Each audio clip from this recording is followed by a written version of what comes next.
September 30th, 1998. It's a day I'll never forget. The cop inside me died that day. And that night, Raccoon City was wiped out, thanks to the bioweapons created by Umbrella. Somehow I made it out, but too many others weren't so lucky. I was asked later to join a top-secret government program. Not that I had a choice.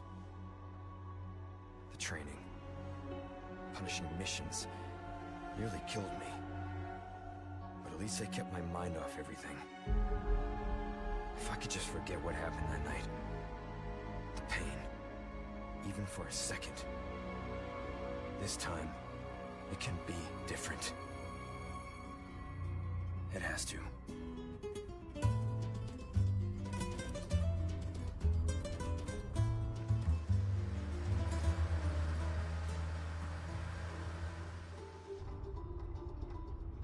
So tell me, Yankee, why did you come to this horrible place? As close to nowhere that I've ever seen. Let's just say, looking for someone. That someone must be very important, huh? The chief gave the orders himself. Help him, he said. I'm sure you boys didn't come all the way out here to roast marshmallows. Maybe you did. You have a strange sense of humor. I'm gonna let you in on a little secret. Just between us. A lot of people have gone missing around here. And it's been that way for a while now. Well then, should be just another day in the office, right? I mean, last week there was a search for some missing hikers. I'm sure you'll do your best to help me.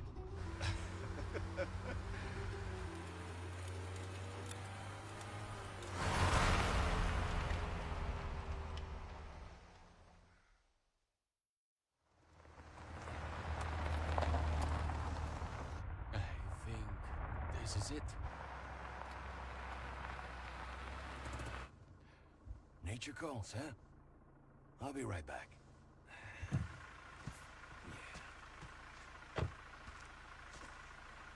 Qué frío. ¿Te has bebido el bar entero?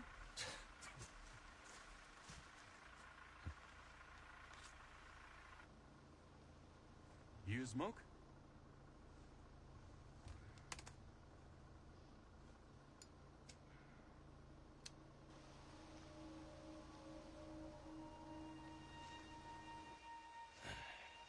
Vaya sitio más tétrico.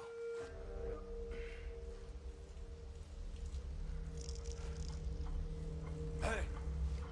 ¿Hay alguien ahí?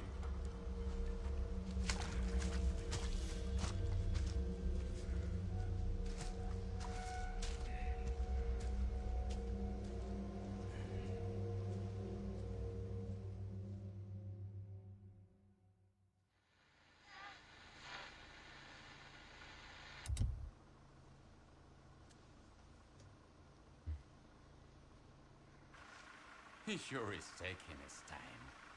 Did he fall in? Maybe you better go and take a look.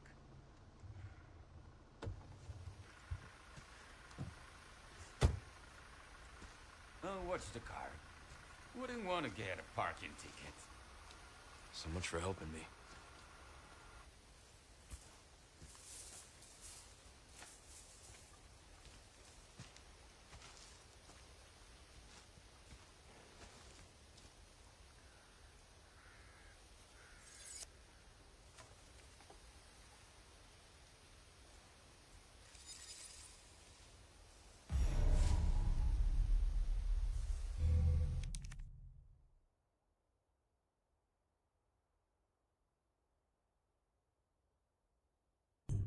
Tes ya.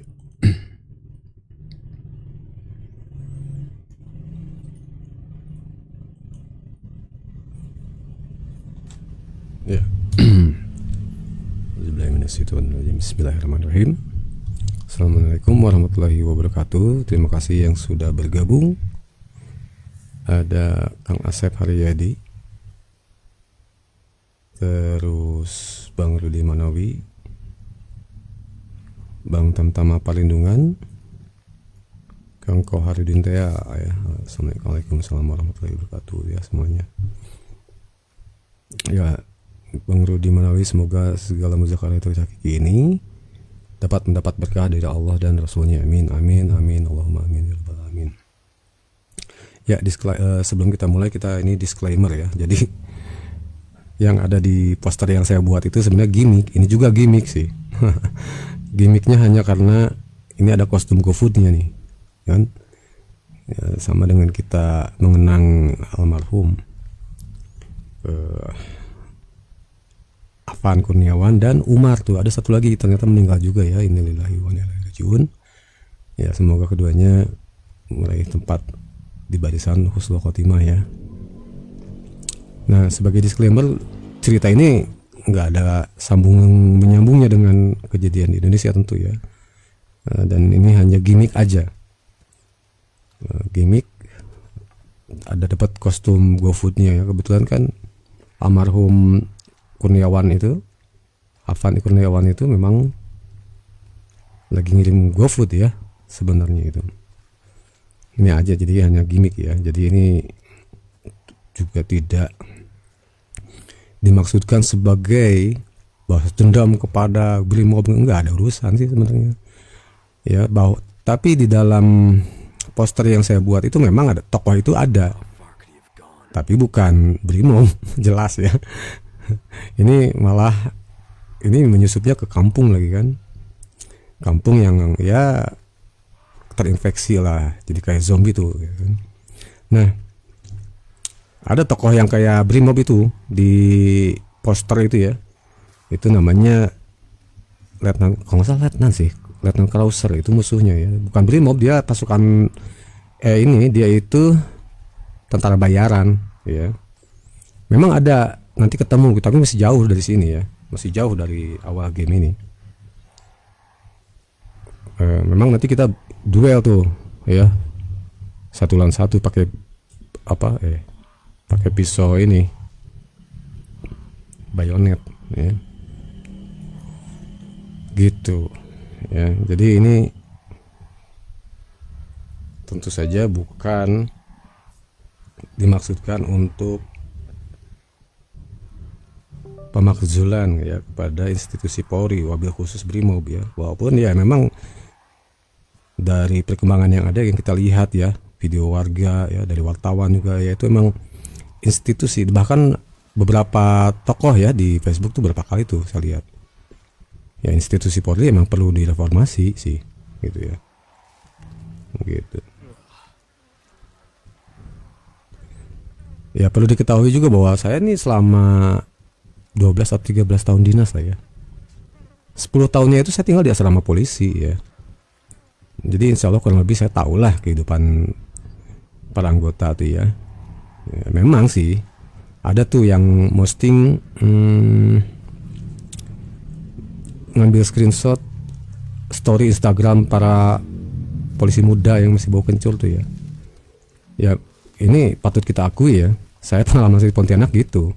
Memang rata-rata polisi muda bau kencur itu yang baru lulus tuh ya, gayanya selangit. Gayanya tuh macam wah jagoan benar gitu. Tatang petenteng tuh iya gitu. Nganggap warga sipil tuh cemen tuh iya gitu. Tapi nggak semua gitu juga sih gitu ya. Karena di lingkungan yang sehari-hari saya itu bayangin 10 tahun lah gitu ya. Mereka juga sama kayak kita loh. Cuman mereka berseragam aja tuh, mereka bertugas ya. Ya, yang apalagi yang udah senior lah ya, brigadir senior lah ya. Seperti kawan saya tuh yang serumah tuh Intelkam ya. Itu bukan Intel yang suka nyusup ke bukan Intel yang suka nyusup ke demo, enggak. Kalau yang kawan serumah saya itu Intelkam. Jadi Intelkam itu dia menginteli, justru mengamati kelakuan sesama polisi. Gitu. Ya ini jadi kita bijak aja ya dalam memandang segala sesuatu ya.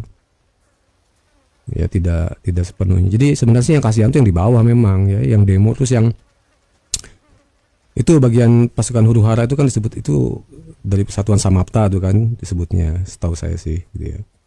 Ya kasihan juga mereka tuh juga sebenarnya malas sih, sebenarnya capek loh gitu-gitu tuh. Ya ngejaga demo tuh capek, bukan enggak gitu. Ya. Fisik iya, makan iya juga. Ya. Dapat istirahatnya belum tentu tuh kan. Belum tentu sempat makan mereka. Kalau pendemo kan bisa makan dulu sambil yang lain demo yang di belakang makan dulu. Kalau yang lagi jaga buru-buru makan, jaga aja terus. Ya, bikin pagar betis. Gitu. Jadi ini memang inilah ya. Yang memang pokoknya yang kasihan tuh yang di bawah sih. Ya, mau polisi mau apa juga gitu. Yang masalahnya itu yang bikin masalah justru orang-orang ya itu tuh, ada si Eko, si Sahroni ya, si Puan, si Nafa Urba ya, pokoknya itu 4 yang kita tahu ya. Dan intinya mereka satu inilah satu gerombolan lah gitu modelnya gitu. Gitu kasihan mereka itu. Para polisi juga, cuman memang sih yang kita sayangkan itu ya gitu,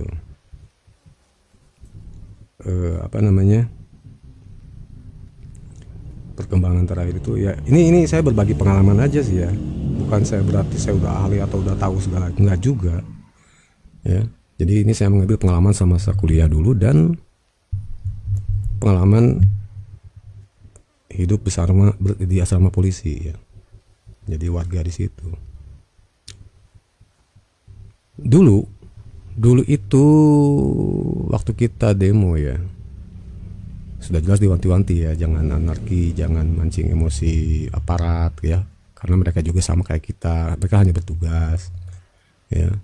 Terus jaga saling jaga keselamatan ya, termasuk keselamatan aparat juga. Dulu tuh gitu ya. Dan memang kita diwanti-wanti juga hati-hati dengan provokator ya, yang menyusup di antara mahasiswa ya gitu. Dan kita akui juga ada intel yang masuk ke kita waktu dulu tuh ya. Tapi intelnya yang memang hanya untuk menjaga. Justru intel yang waktu dulu sih ya, intel polisi yang masuk ke barisan mahasiswa itu untuk melihat di antara itu ada yang bukan mahasiswa dan yang mulai mau provokasi atau enggak gitu. Itu tugas intel di masuk ke barisan mahasiswa. Nah, yang belakangan ini itu sejak zaman reformasi lah ya kesininya ya. Kan gitu kita dulu masih zaman Soeharto ya. 98 itu. Nah, setelah kesini yang dari zaman apa banyak bom-bom itu ya. Terus ya pokoknya kesininya lah ya, demo-demo itu aneh. Gitu ya. Anehnya gimana? Bahkan yang terakhir tuh kita ada video juga ya, kita lihat ya. Berseragam tapi rambutnya gondrong, dia paling belakang tuh. Ada videonya itu kan di Facebook tuh, lihat. Dia berseragam juga sama coklat dengan yang lain baris di depan, dia paling belakang. Tapi gondrong. Nah, itu berarti dia bukan Samapta itu. Ya, satuannya itu. Rantingnya bukan Samapta, dia Intel atau Reskrim atau ya, pokoknya yang tidak berseragam sih sebenarnya gitu ya. Gondrong. Bukan gondrong panjang juga, rambutnya yang enggak cepak lah gitu ya. Kan lempar batu segede kepalan itu kalau kena kan luka lah itu. Nah, itu jadi aneh gitu. Ya, ada juga video ya. Apa namanya, Brimob yang motoris tuh ya, ada semua mungkin udah lihat ya, kebetulan itu mungkin pakai drone itu videonya. Mereka baru sampai tuh satu satuan itu berapa motor tuh kan polisi tuh, ada yang narik leher polisinya. Yang lucu si polisinya malah langsung mukulin orang yang bukan mukul atau ngejar yang dia tadi narik leher, tapi mukulin orang-orang di sekitar yang nggak jelas nggak bersalah gitu. Nah, ini jadi terlalu nyata gitu. Kelihatan itu ini kok aneh Polri sekarang gitu. Aneh gitu. Makanya wajar banyak yang menuntut Listio itu dicabut gitu. Copot. Ya inilah kritik kita ya. Gitu. Benar itu benar, salah itu salah gitu kan. Ya banyak juga kan. Apa namanya, jadi menyusupnya itu bukan untuk melindungi demo supaya tetap aman, aneh itu, malah supaya memang panas gitu, aneh. Itu yang kita sesalkan ya, yang kasihan ya, setubuh-tubuh Polri dibenci itu. Padahal saya tahu itu banyak teman-teman saya yang saya ingat ya, teman-teman di Pontianak tuh ya, bagi yang bapak-bapak, yang ibu-ibu yang udah senior-senior tuh, yang di asrama polisi itu jadi RT, jadi RW gitu, yang kita tuakan itu ya kasihan lah. Gitu ya. Walaupun memang ya itulah polisi muda itu memang ada tuh satu tokoh di YouTube di Facebook tadi tuh ya, memang harus sistem rekrutmennya itu harus diperbaiki ya, sistem bagaimana harus ada diklat lah, bagaimana mengayomi itu bagaimana gitu ya. Gitu. Jadi itu ya. Sebelum saya ini chatnya nggak kebaca, nih saya baca dulu ya. Ada Bang Hanse hadir, orang Sambas nih. Bang Rudni berasal dari Indonesia, Bumi Makassar, Bone. Siapa tuh? Kelewat ini nggak kebaca sama saya. Ada Bang Fauzi Adil dari Sanggau, Waalaikumsalam. Oh, ada Bu Hatina Manado ya, Pusaka Madinah Manado, ini setia nih hadir, alhamdulillah. Semoga sehat-sehat semuanya ya. Nah, ini dari Kang Koharudin, di Indo itu Kang setiap ada demo besar-besaran terus ada keributan dengan aparatur negara. Itu ramainya di media, ada agen asing yang masuk untuk memperkeruh situasi. Apa benar itu Kang? Kalau ya saya bukan ahli, saya juga nggak tahu ya dunia intelijen ya, gitu. Tapi setahu saya gitu ya. Setahu saya, pengalaman saya hanya bicara berdasarkan pengalaman aja. Bahwa dugaan itu tuh dugaan dari asing dan asing itu mesti ada gitu ya. Cuma di pengalaman saya itu ya, gitu ya.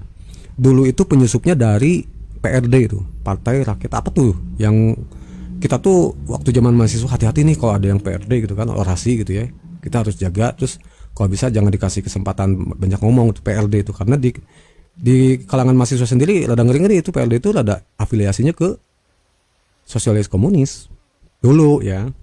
Termasuk itu tadi kita tuh sesama mahasiswa walaupun kita nggak saling kenal ya, kita tuh udah punya kode etik masing-masing. Maksudnya gini, saya dari kampus sastra sama Unpad nih ya, banyak yang nggak kenal pas aksi itu. Kita udah ada tandanya sendiri. Saya medis ya, yang lain apa gitu.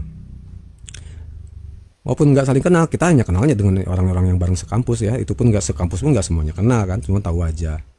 Tapi kita tuh udah paham kalau mahasiswa tuh ya bukan orang-orang bodoh lah. Walaupun kita masih bocil-bocil gitu ya, tahu kalau misalnya ada yang anarki atau apa tuh, wah kita udah mulai langsung ini ya, kita langsung ringkus mereka tuh.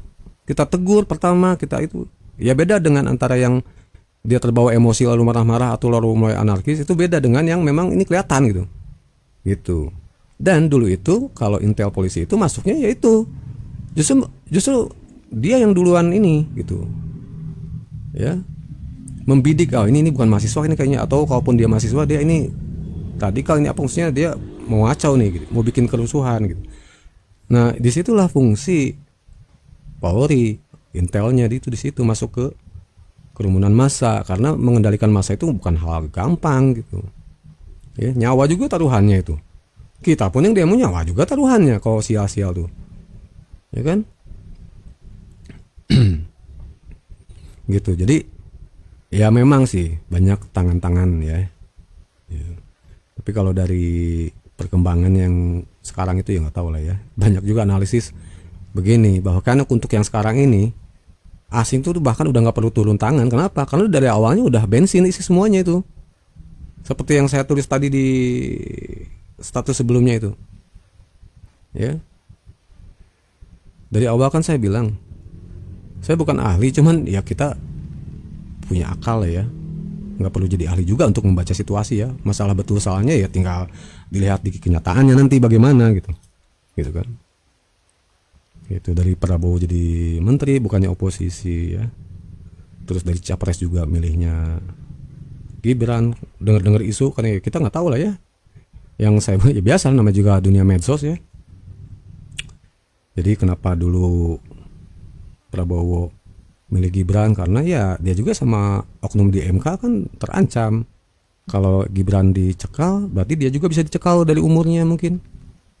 Jadi saling menawan gitu, disandera saling ya udah. Tapi anehnya tuh ya itu gitu ya. Gitu. Terus ya itu, jadi pemerintahan Prabowo itu hanya ganti presidennya doang, hanya ganti orangnya doang.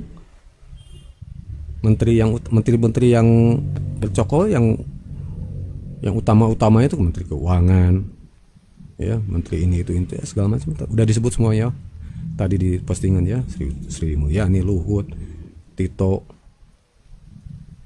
terus Kapolrinya itu lagi, ya. Terus muka-muka baru tuh kasih Bahlil kan itu. Dan kita lihat bahkan Prabowo sendiri nggak suka sama Bahlil tuh kayaknya tuh, kan pernah dicuekin tuh waktu di pesawat di bandara tuh. Jadi ini aneh, ini emang dagelan ini. Jadi yang lucunya Prabowo merasa kita ini ya bukan merasa ya, maksudnya gini, mengasih tahu tidak ada pihak-pihak yang tidak ingin Indonesia maju besar. Kita ini mau menuju suasembada kemandirian industri dan lain-lainnya, pokoknya mirip. Dia sih pengennya kayak Rusia gitu, bangkit. Ya ini saya setuju lah kalau urusan kayak pengen bangkit kayak gitu, nasionalisme tinggi, betul. Tapi dari awal lu udah salah langkah gitu. Itu bancakan isinya kabinet kamu tuh, gitu. Lalu ini harus dicari dalangnya. Dalangnya kan lu tahu, malah lu bersama mereka gimana sih gitu kan? Itu. Makanya kita kecewa, loh kok gini sih gitu kan. Makanya yang lucu itu para cebong gemoy itu. Jadi lucu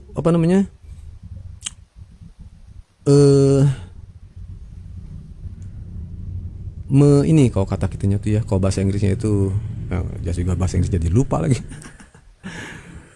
Ya. Jadi tindakan Prabowo yang populer gitu ya, misalnya mendatangi keluarga Afan gitu ya, wah diagung-agungkan, wah ini dia presiden, tapi bagian makan gizi gratis yang banyak racunan ya, Terus sama si Sri Mulyani dibilang guru itu beban, dia diam aja. Nah, aneh. Mereka si gemoy itu, si cebong gemoy ini juga enggak, tutup mata. Gitu. Ya, oke, memang betul tuh kayaknya tuh ya. Program makan bergizi gratis itu. Ya, sudahlah memangkas anggaran pendidikan yang seharusnya untuk fasilitas ya, atau menggaji guru, dosen, terus fasilitas sekolah gitu ya. Malah dipakai buat makan siang gratis ya, yang para guru juga malah ngerasa di romusa ya, dirodikan ya. Mereka harus nyiapin, udah sibuk ngajar mereka tuh. Harus nyiapin makanannya itu, kalau yang datang dari vendor itu ditata. Tiap mau makan siang heboh mereka tuh. Udah anak-anak makan, mereka juga guru-guru itu yang ngeberes-beresinnya. Kerja lebih nggak dibayar lagi. Gitu kan? Nah, sudah jelas kalau memang Prabowo udah sadar ya bahwa ada pihak-pihak yang tidak mau Indonesia maju selama dia pimpin, ya. Ada yang mendalangi. Udah jelas itu program MBG itu kok tiba-tiba jadi banyak, jadi yang kena beracun itu, jadi makan siang seolah-olah jadi makan siang beracun gratis. Itu kenapa enggak? Udah jelas itu bakal mudah disabotase gitu loh.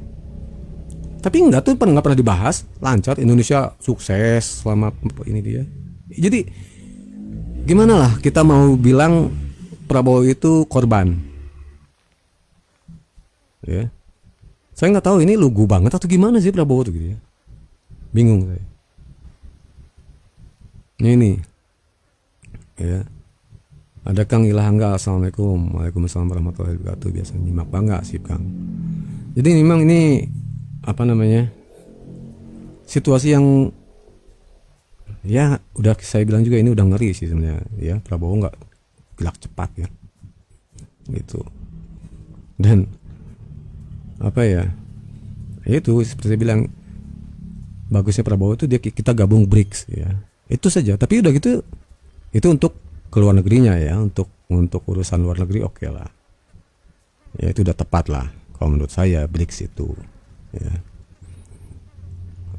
Cuman di dalam negeri kok aduh gitu loh ya, gitu. Nah, nggak tahu kenapa ya, kok hari gini, zaman gini gitu ya, masih banyak orang-orang yang jatuh ke kubangan pengkultusan ya. Cintanya tuh berlebihan, cebong gitu. Sekarang yang cebong gemoy gitu, aneh gitu. Aneh asli gitu. Lebih aneh lagi itu Prabowo merasa dia korban gitu ya, banyak pihak yang menghalangi. Nah, secara kasat mata kita lihat kok ya, yang rakyat lihat sebagai orang-orang apa, pihak-pihak yang menghalangi itu ya ada di tubuh kabinet dia sendiri. Gimana sih? Aneh gitu. Aneh lah.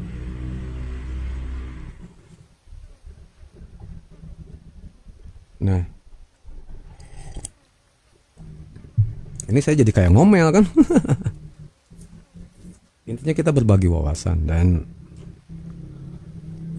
kita sebagai muslim ya, sebagai warga tauhid hakiki ya, memang kita dipersimbangkan jalan ya. Sebelum live streaming ini siang juga saya sempat debat dengan seseorang yang warga Pusaka Mandina juga. Kang, harusnya kita nggak usah bahas politik gini. Kita bukan masuk ke, maksudnya ikut arus kericuhan politik, bukan ya. Kita hanya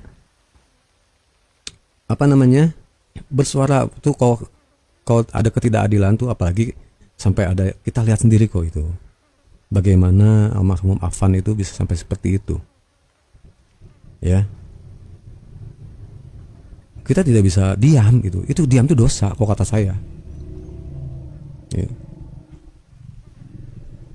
Saya pernah baca tuh ada quote bagus, benar juga sih. Barang siapa kok kita melihat itu, ini bukan hadis, bukan ini ya, bukan dari luar lah pokoknya. Kalau kita melihat ketidakadilan lalu kita diam, ya kita itu sama aja dengan sebenarnya mendukung orang yang menindas gitu loh. Itu pertama. Ya. Jadi ini bukan masalah saya pro siapa, nggak ada. Mau Anies kayak apalagi apa sih Pranowo sih nggak ada. Prabowo apa lagi nggak ada. Dulu kita bela Prabowo karena ada unsur bela agamanya. Tapi ternyata ya dia pemain juga kan gitu.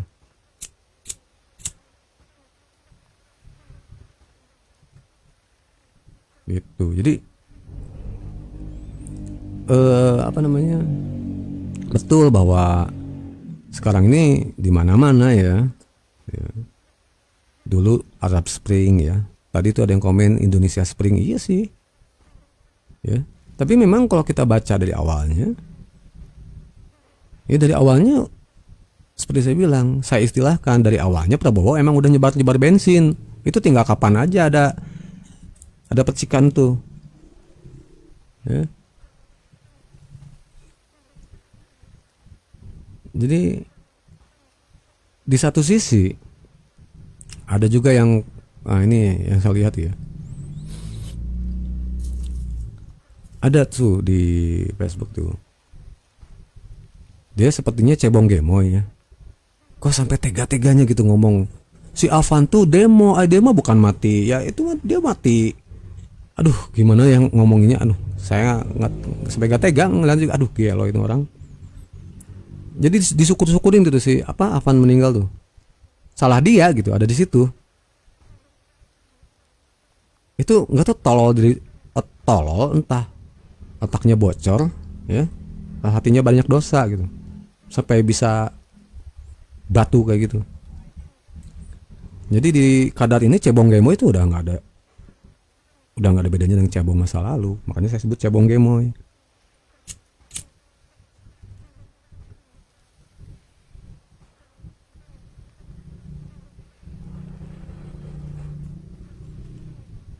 Terus bahwa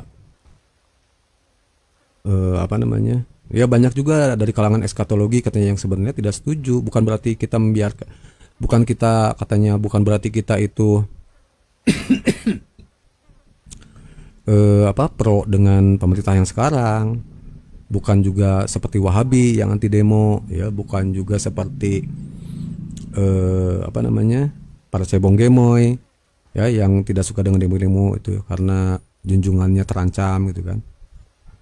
Tapi karena kita menghindari konflik seperti pemuda kahfi. Masalahnya kita ini bukan di posisi untuk bisa menghindar gitu. Peristiwa sudah terjadi ini teh. Kita udah di dalamnya. Bagaimana kita menyikapinya gitu. Kecuali kalau kita ini saat ini memang sudah ada di kampung muslim, ya udah mungkin nggak akan tahu ada kejadian apapun di kota ya, di kota-kota besar ya, karena udah di gunung gitu. Ya.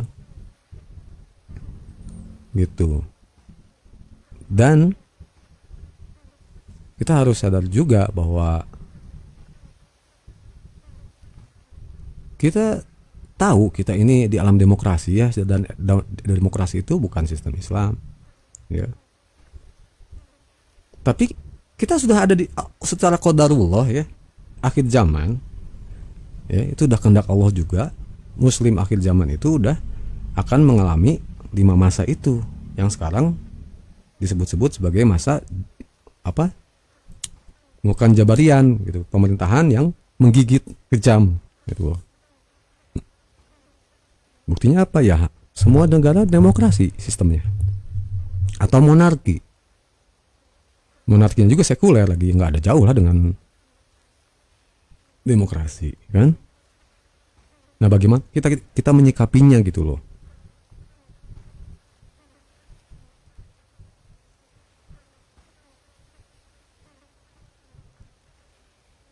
Lalu ada pengalaman lagi gini, jadi memang ini masalah yang rumit ya. Jadi di satu sisi kalau kita asik-asik ngebahas kitab di saat-saat kayak gini, itu rasanya kurang ajar gitu. Bukannya gimana ya, seperti yang menganggap itu tidak ada gitu. Masalahnya korban tidak bersalah udah di depan mata gitu. Bahwa Kejadian hari ini yang sekarang ramai di Indonesia itu ada unsur ditunggangi atau unsur dari asing ya, Arab Spring, Indonesia Spring, ya, revolusi warna, iya bisa jadi. Ya. Masalahnya kita bukan diam. Kalau saya pribadi sih ya, saya termasuk yang tidak bisa diam untuk itu. Tentu saya hargai kalau dari warga eskatologi ada yang memilih diam gitu ya. Ya silakan. Kita juga nggak nyalahin ya, gitu aja. Cuman kita masalahnya kita ini dengan warga eskatologi itu satu tujuan, cuman beda cara aja, gitu. Beda cara menanggapinya. Ya. Dan kalau ya mohon maaf kalau saya bawa-bawa jadinya di darah saya itu ngalir itu darah pejuang. Gak bisa gitu kalau ngeliat yang ini tuh gitu. Ya. Saya bukan lahir dari keluarga ningrat, bukan. Keluarga pejuang, hidupnya juga berjuang kok sampai sekarang.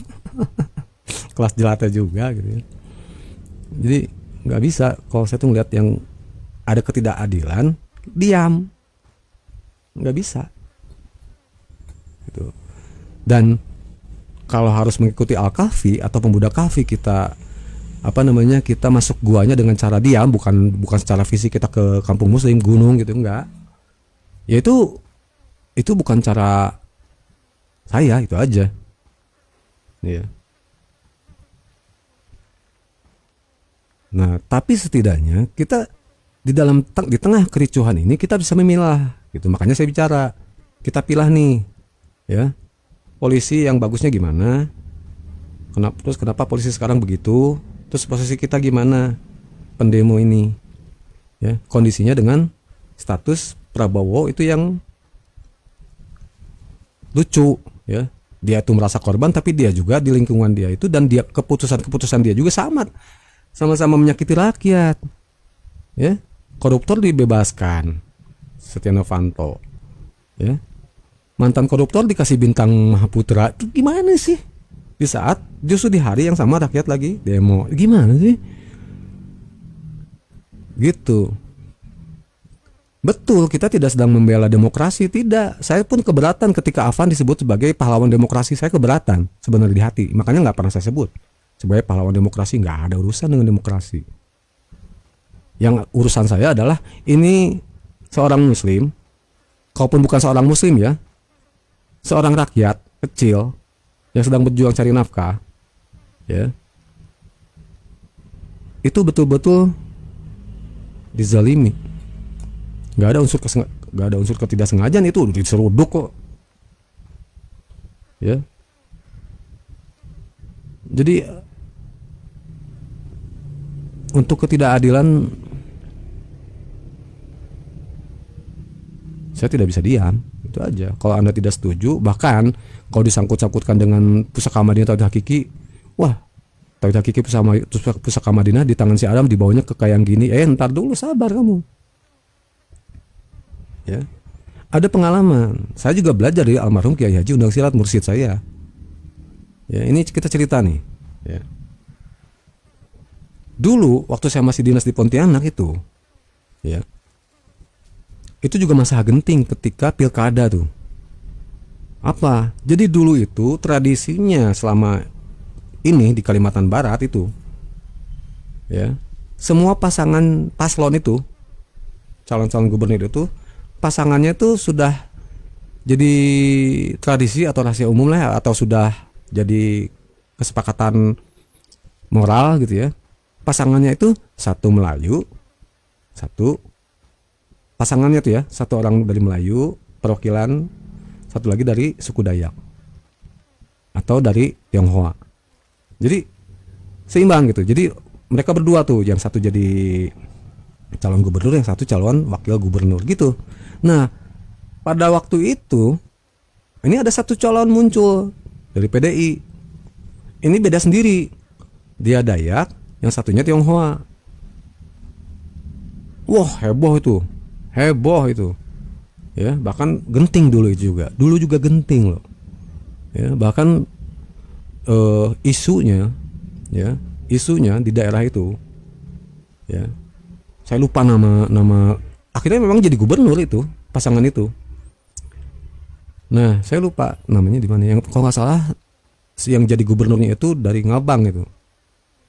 Nah pokoknya di daerah Ngabang ke sananya itu ke belakang, kecuali ya Sambas kan banyak muslim ya, Sambas itu banyak muslim, Melawi juga sama. Tapi yang daerah-daerah ke dalam Kutusibo kayak itu ya, Sintang itu kan mayoritas suku Dayak ya gitu. Konon ya ini bukan fitnah juga karena yang dari suku Dayak juga banyak yang muslim kok gitu. Yang nggak muslim juga baik kok, saya tahu kok karena saya pernah ketemu ketua adat kepala sukunya dari di mana ya, dari suku Dayak Bekati pernah saya ketemu, ngobrol baik-baik loh, waras-waras gitu. Cuman isunya dulu tuh pas pagi pilkada katanya semua yang pendatang perantau tuh ya, yang dulunya transmigran yang tinggal di pelosok lah, yang di kabupaten atau di kecamatannya jadi minoritas lah gitu ya, dari orang Jawa, pokoknya orang luar Kalimantan lah. Itu selama pilkada diintimidasi, pokoknya harus pilih ini calon ini. Kalau enggak ya tahu sendiri akibatnya ya, terancam lah gitu ya. Gitu. Konon lah itu kalau alam, tapi intinya menang lah gitu ya. Nah, ketika ini belum terjadi pemilu ya, baru masih kampanye, masih uas segala macam lagi heboh-hebohnya. Genting suasana itu di Pontianak juga genting. Ya. Nah, suatu hari ya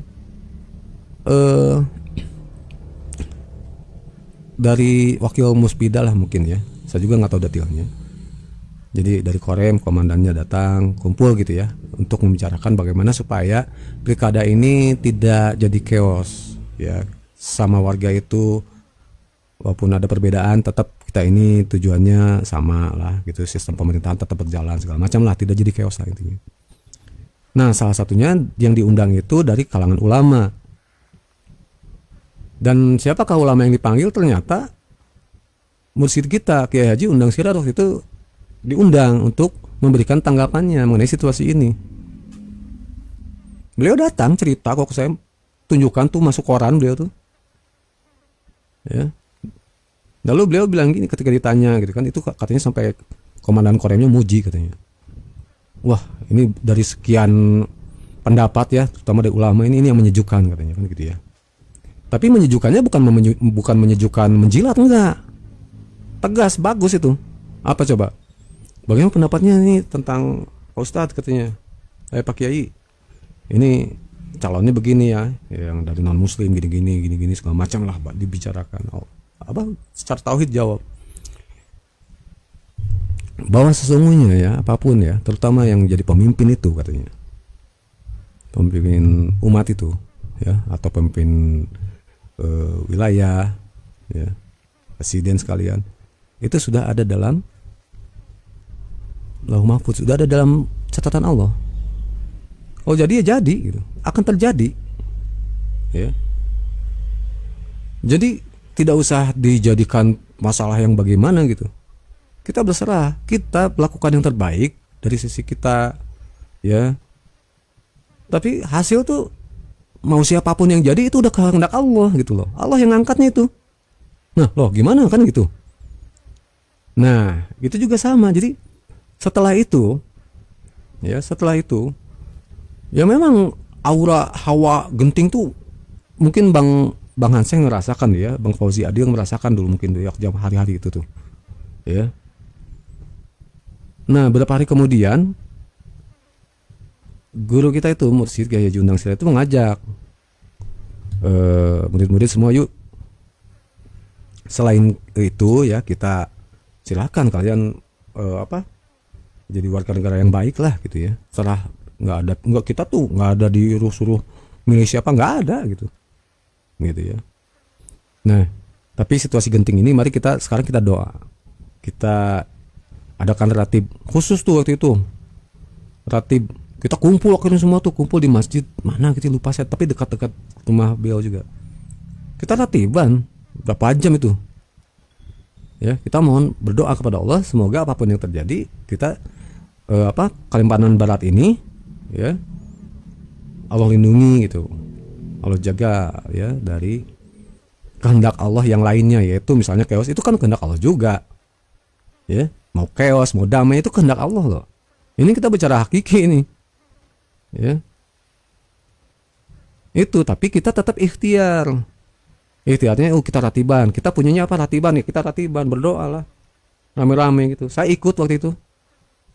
Nah, mencontoh dari masjid kita itu, ya saya pun sama di sini. Ya. Saya tidak mengajak milih siapa, nggak ada. Karena di tiga-tiganya juga sama itu. Tiga-tiganya sama. Abah Anies apa itu? Sama aja.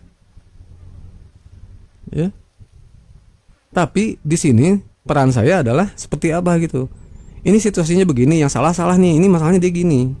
Terus kita posisinya gimana gitu.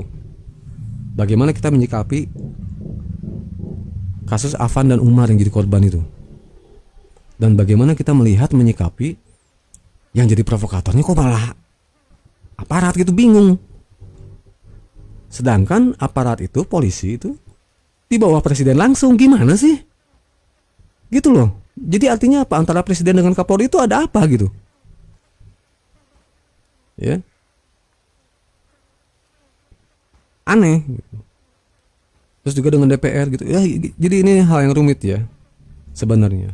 Cuman kita mah nggak usah terlibat lebih dalam di kerumitan itu. Yang kita lihat, kita bela ya yang dizalimi, termasuk diri kita semua kan, rakyat dizalimi itu dengan pajak, dengan hinaan-hinaan itu dari wakil rakyat yang terhormat itu ya.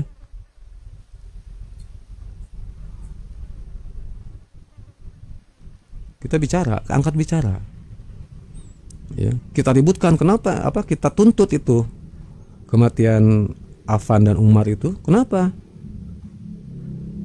Karena harus ada pertanggungjawaban, haruslah. Itu nyawa, men. Itu kena ke orang lain, kok ke anak lu gimana lu?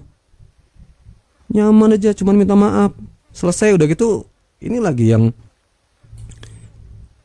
konon pelakunya itu 7 orang Brimob itu cuman kena apa tuh? Patsus tuh 20 hari lagi. Dan konon juga diduga itu bukan polisi malah. Ah, nggak ngerti juga kan, ngeri ya. Itu loh. Ya.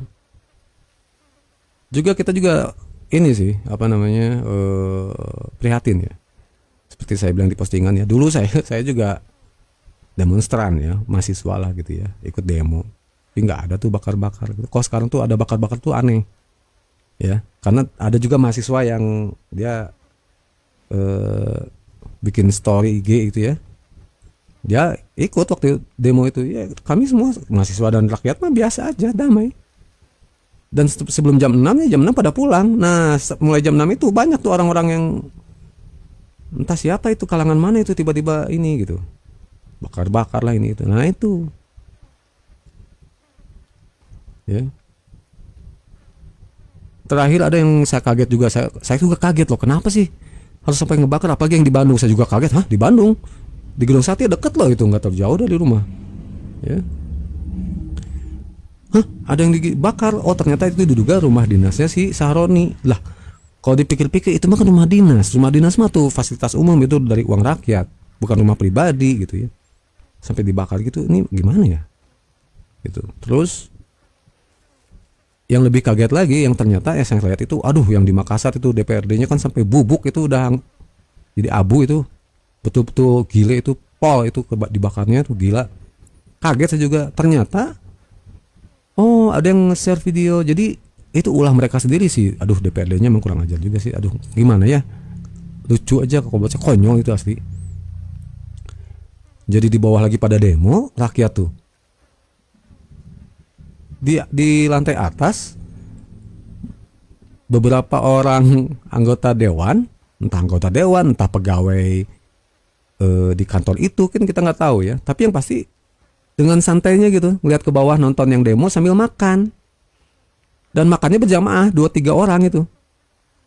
Itu sih kok kayak gitu sikap kamu sebagai orang yang ada di kantor itulah. Kalau saya jadi dia ya, walaupun saya mungkin bukan anggota dewan, saya nggak akan melakukan itu. Lu ngajak ribut itu mah.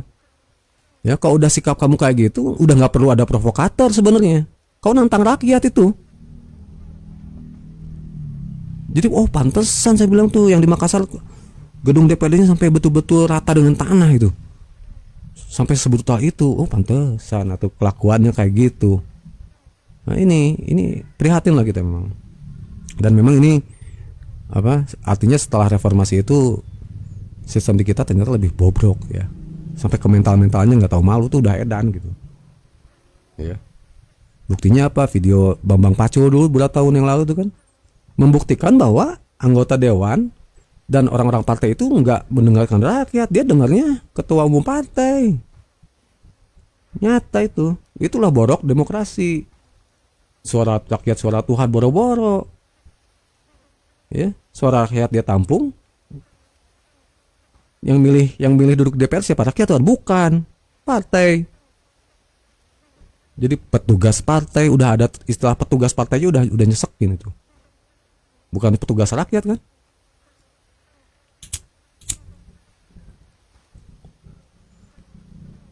Ada Mbak Zawa, Waalaikumsalam Kang. Lubuk Banggai Sulteng hadir, alhamdulillah. Lubuk sama Bang ini ya, Mas Mulyanto ya. Salam ya, semua sehat-sehat semua di sana. Bang Anwar Fuadi, Waalaikumsalam warahmatullahi wabarakatuh. Silakan nimbrung ya. Tuh, Lombok juga tadi sama kan, gedung DPD hangus dibakar tuh, itu ngeri loh. Kok zaman kita dulu 98 ya, padahal itu levelnya itu nasional dan apa?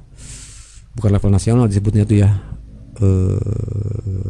Aduh, ini kalimat katanya tuh apa nggak muncul di kepala saya. Skalanya itu lebih luar biasa dari yang ini gitu. Tapi nggak sampai bakar loh, menguasai. Kan sering tuh dilihat ada tuh yang gedung DPR RI itu kan sampai dipanjat-panjat sama rakyat tuh. Ya gitu, kita juga menguasainya gitu waktu gedung sate gitu. Dikuasai aja udah. Tapi nggak ada perusakan, penghancuran. Kalau vandalisme sih coret-coret ya biasalah namanya juga ya. Tapi nggak ada sampai yang bahaya mengorbankan nyawa, itu nggak ada. Ya. Bahkan waktu di Bandung tuh damai sih sebenarnya, aparat juga saling pengertian, kita juga gak ganggu aparat juga pengertian ke kita. Jadi kita tuh pas itu santai-santai aja. Jadi itu semacam jadi sebut betul-betul demonstrasi itu betul-betul curhatnya rakyat ya.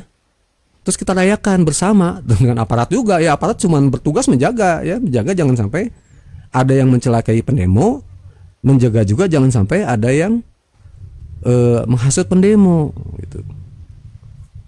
Kalau dulu sih gitu ya. Tapi nggak tahu ya yang di Trisakti itu lain lagi urusannya. Saya nggak tahu ya itu. Ya bahwa sampai ada berapa orang, 5 orang kan korban tuh mahasiswa Trisakti zaman dulu tuh. Ya. Tapi yang saya hanya bicara berdasarkan pengalaman yang saya rasakan, yang betul-betul saya alami gitu. Dan tidak saya katakan saya ahli atau ahli politik, enggak. Cuman kita mengaca, kita tuh harus ikro gitu. Kita kan ada di tauhid hakiki ya. Artinya yang bisa menerima tauhid hakiki itu orang-orang sebenarnya ya daya tangkap nalarnya itu tinggi. Karena nggak semua orang lo bisa menangkap, bisa memahami apa itu kosong, apa itu laisa itu, walaupun sudah dijelaskan sejelas-jelasnya ya. Nggak semua orang bisa nangkep gitu loh. Nah, kalau Anda udah paham apa itu laisa, udah kenal kosong, tahu itu hakiki lah ya. Artinya daya nalarnya itu jalan di atas rata-rata sih. Kenapa saya bilang di atas rata-rata? Karena memang ilmu tauhid hakiki ini untuk asalnya itu untuk kalangan khawasul khawas. Yang ketika zaman Nabi yang bisa baca tulis saja baru berapa gelintir orang, sahabat aja Umar yang kita tahu tuh ahli sastra. Ya. Walaupun sahabat itu banyak juga yang bisa baca tulis, tapi bukan mayoritas dulu ya. Artinya secara akademik lah, katakan kalau udah ada, dulu belum ada sekolah mungkin, belum ada ya. Secara intelektual gitu ya, daya wawasan itu masih langka gitu. Tapi tetap ada gitu. Makanya ada jalur khawas, awam, khawas, khawasul khawas. Khawasul khawas itu artinya di atasnya khawas gitu.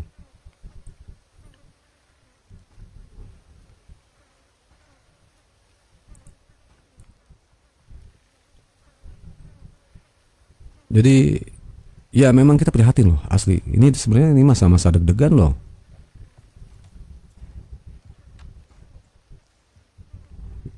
apa namanya, penentunya adalah bagaimana Prabowo mengambil sikap gitu, mengambil keputusan, menyikapi ini.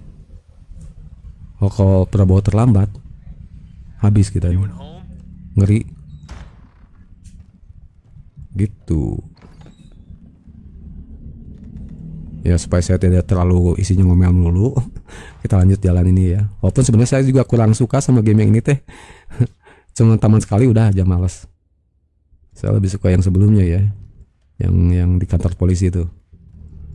Ini kan ceritanya tokohnya sama nih, si ini juga. Cuman sekarang udah dewasa lah, udah lebih matang gitu, udah jadi agen pemerintah nih dia. Si GoFood ini teh. Oh dulu kan yang di kemarin itu di Resident Evil 2 itu dia polisi baru ya. Polisi baru lulus masih cemen ya, masih lugu.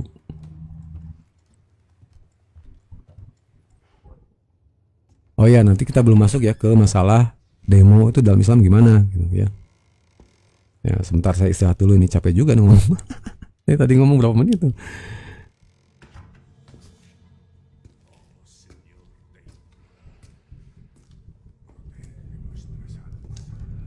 Sorry to barge in like this.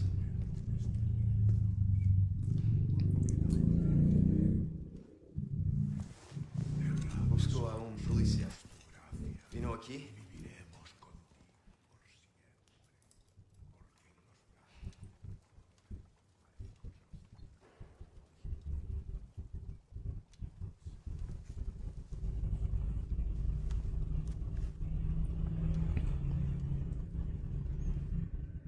Emang ya situasi sekarang tuh aduh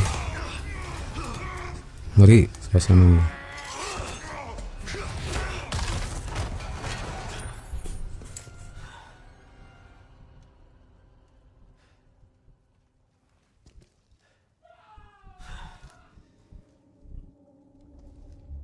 Babang Gojek bawa pistol euy.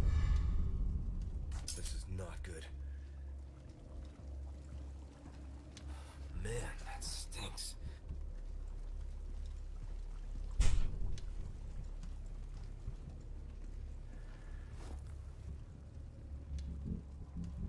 Wah ini kartu KTA, ini kartu anggota, kartu tanda anggota polis.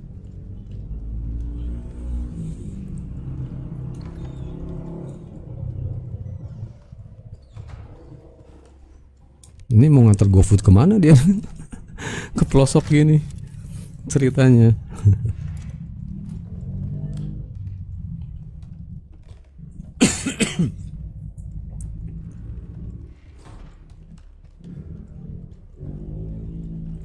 Nah, sebagai laporan sih kalau di Bandung ya, di tempat dia sekitaran rumah tuh ya, masih kondusif sih. Walaupun saya kaget juga itu di gedung sate rame kayak gitu.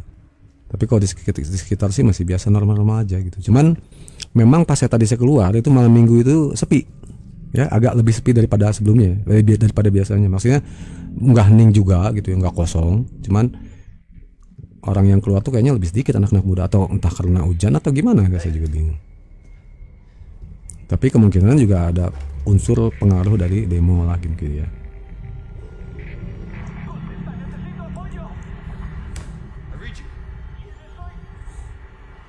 Situation. The hell's going on? Ya, kita lewati satu segmen ini dulu deh. Oke. What was that? Hidup lagi nih. Anjir. Susah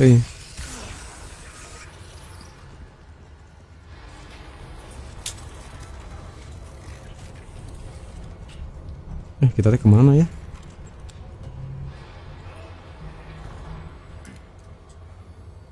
Kita teh harus kemana, lupa ya.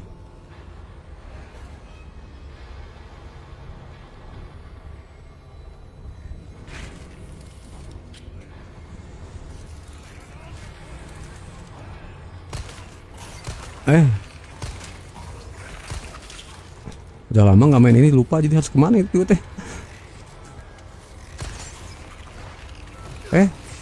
Mati lagi R2.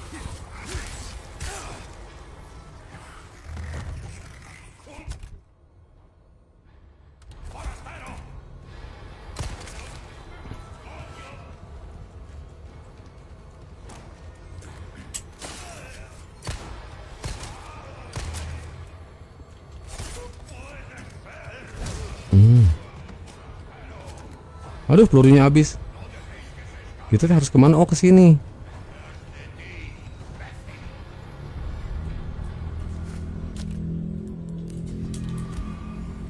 Lari.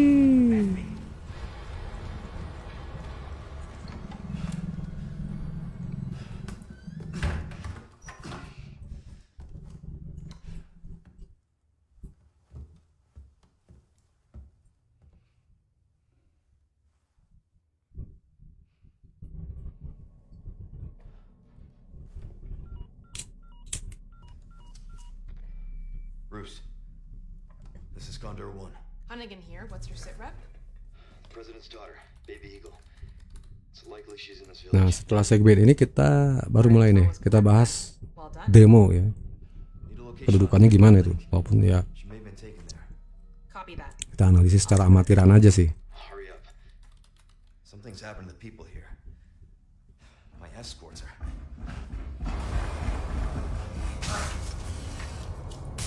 Gotta go. Talk later.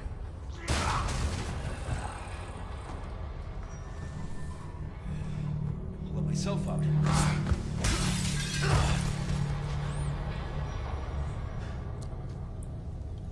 Oh, dia kayak gitu ya, kayak sengaja ya, mungkin kan katanya dibakar untuk hilangkan bukti-bukti agar bersih namanya, nggak kesorot media. Wow. Ya, kalau kayak gitu berarti kayak yang ngebakar bukan pendemo dong ya? Itu kan, wah, hal yang mengejutkan itu kok kayak gitu, Mbak Zawa. Nah, sekarang supaya live stream ini sesuai dengan janjinya ya, kita bahas dulu demo tuh di Islam gimana gitu. Pertama, kita lihat dari pola pikir Wahabi. Kedua, kita lihat dari pola pikir Cebong Gemoy atau dari Cebong Gemoy dulu deh ya. Jelas kok mereka itu dulu ya, kita sama-sama 02 dulu tuh kan. Dulu ya kita juga pada ikut demo tuh gitu kan, pada mendukung. Tapi kenapa mereka sekarang mengecam demo ini, ditunggangi ini? Kenapa? Karena mereka tuh menduga ya, ini yang demo-demo itu hasutan dari orang-orang yang akan menjatuhkan Prabowo. Oke. Gitu ya. Tapi dengan mengatakan rakyat bodoh segala macam tuh, ya ntar dulu, lu yang bodoh juga lu. Ya. Rakyat itu nggak akan marah kalau nggak ada asal usulnya. Saya bilang juga dari pertama dia muncul sebagai presiden aja, dia tuh Prabowo tuh udah sebelum jadi presiden lah, jadi menteri pertahanan di kabinet Jokowi aja itu udah mengecewakan gitu. Ya, nggak setia gitu. Kenapa nggak tetap jadi oposisi saja? Gitu. Ini malah gitu ya. Ya lihat aja, akhirnya kan cuman jadi periode ketiga, cuman yang di depan yang duduknya si Gemoy gitu, itu aja. Gitu ya. Jadi kalau para cebong Gemoy itu kesalnya karena takut itu jadi betul-betul terjadi pemakzulan ke Prabowo-nya gitu, ke apa? Idola mereka gitu ya.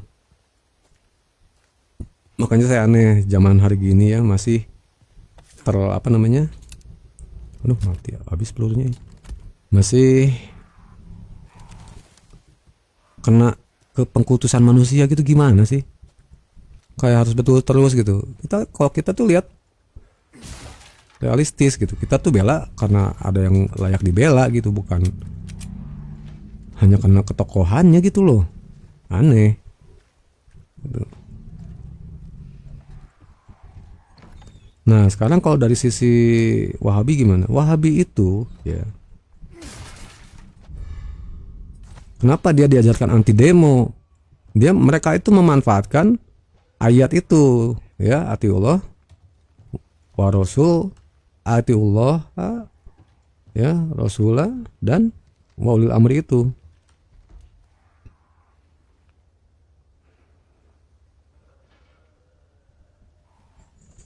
Kenapa? Karena Wahabi itu asalnya dari Saudi. Saudi itu monarki, kerajaan. Ya, paham sampai sini. Kenapa mereka nggak setuju demo itu? Dia memanfaatkan ayat itu dan mengatakan mengatakan di sunnah juga nggak ada demo-demo gitu. Kata siapa? Ya. Pertama, sudah jelas Saudi itu kerajaan. Nggak usah demo deh kamu. Ya, kamu nyindir sedikit aja keluarga kerajaan, dipancung kamu tuh. Jelas nggak akan ada demo gitu. Dan itu dilegitimasi oleh para pendetanya, ya, para pendeta Saudi itu, ya. Makkah dan Madinah itu dikuasai Wahabi, bukan Islam itu. Dari sisi akidah itu bukan Islam. Ya, karena akidahnya tauhid trinitas, uluhiyah, rububiyah, asma wa sifat, nggak ada beda dengan Tuhan Bapa, Tuhan Anak, Roh Kudus. Ya, itu nggak ada di Islam tuh kayak gitu. Ya. Nah, itu kenapa mereka tuh anti demo. Wah, demo itu harus taat walaupun pemimpinnya zalim gini-gini ya. Nah, tadi sudah dibahas ya dari muslimahnews.com itu. Ya, bahwa pemaknaannya nggak seperti itu, ya, gitu. Dan kata siapa nggak ada demo? Nggak pernah demo, ada. Cuman riwayat ini dikatakan maudhu ya, lemah. Oleh siapa? Oleh pendeta Wahabi yang namanya Bin Baz, pakai Z, Bin Baz itu. Ya, seperti apa riwayatnya?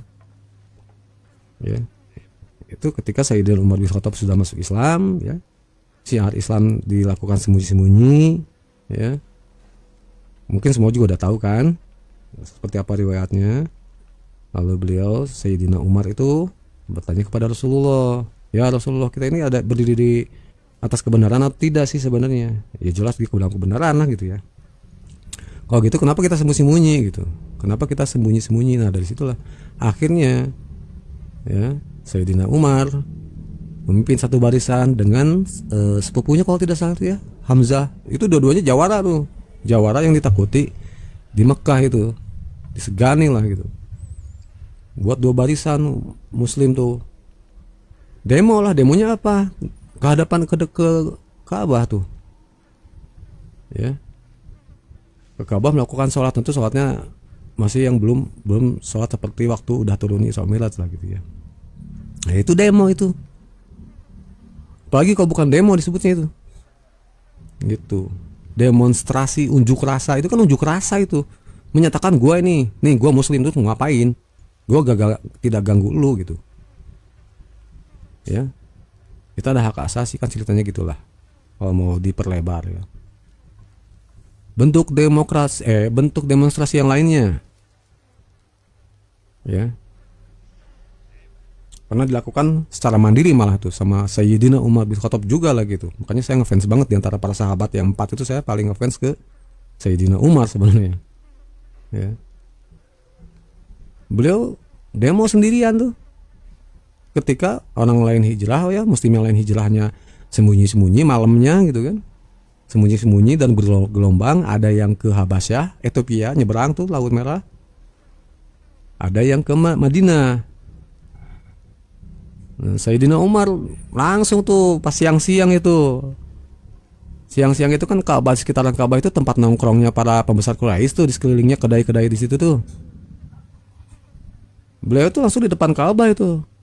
Lantang ngomong, "Hei," katanya, "aku Umar bin Khattab. Aku bakal hijrah tuh ke Madinah nanti malam. Ya, jadi kan sebenarnya gini, selama ini sebelum Umar hijrah itu ya, para sahabatnya itu kan sembunyi-sembunyi malam gitu kan, tapi tetap diintai sama musuh-musuh Islam itu, dari Quraisy itu. Ada yang dicegat di jalan, ada yang dibunuh, ada yang segala macam lah gitu ya. Intimidasi. Umar tahu itu. Umar sebagai seorang kesatria belak-belakan tuh di depan Ka'bah. Woi orang Quraisy, gue entar malam mau hijrah ke Madinah. Ya, sama keluarga gue nih, gitu kan. Nah, barang siapa di antara kalian yang pengen istrinya jadi janda, anaknya jadi yatim, hadang gue antar malam, karena gue berangkat nih nanti malam nih, hijrah. Silakan, gitu. Kalau yang mau bininya jadi janda atau anaknya jadi yatim, hadang gue nanti. Itu. Dan nggak ada boro-boro orang Quraisy, setan aja nggak melipir temu Umar. Itu demo itu. Unjuk rasa itu. Tahu nggak unjuk rasa artinya? Mengunjuk gitu, menunjukkan isi hati, opini, aspirasi gitu. Nah, Wahabi itu anti demo kenapa? Mengatakan haram, tidak ada dalam Islam. Ya karena apa? Mereka dididik, di brainwash, dicuci otak untuk nyembah rajanya. Ya. Di kajian-kajian sunnah, wah, menegakkan sunnah katanya. Patung haram, gambar-gambar haram lah. Lu lihat tuh MBS patungnya kayak gimana. Ya, lihat bin Salman itu bapaknya, ada patungnya. Lu diem aja. Monyet lu, munafik lu. Makanya Wahabi itu paling konyol itu. Ya. Kalau ulama lain bilang selama masih sholat itu masih muslim. Oke, kalau itu secara itunya ya, syariatnya. Kalau kita ambil dari sisi tauhidnya. Yang membedakan Islam dengan bukan Islam itu akidahnya, tauhidnya. Maksudnya apa? Definisi dia tentang Tuhan itu gimana? Tentang Allah tuh. Udah jelas Allah menyatakan laisa kamitslihi syai'un, dia pula bilang berwajah, bertangan, berkaki, berbetis. Ya, naik turun kayak umbel. Nongkrong di aras gitu kan. Itu jelas beda dengan Islam. Jadi secara akidah ya, mereka itu kafir. Secara hukum dan akhlak, oke, ngikut cara Islam, tapi berakidah secara kafir. Kalau ulama-ulama termasuk Nuruddin, Muhammad Nuruddin ya, Syekh Imran Hussein mungkin ya, yang lain masih mengatakan mereka tuh masih Islam lah selama masih sholat. Ya kalau dari dilihat sholatnya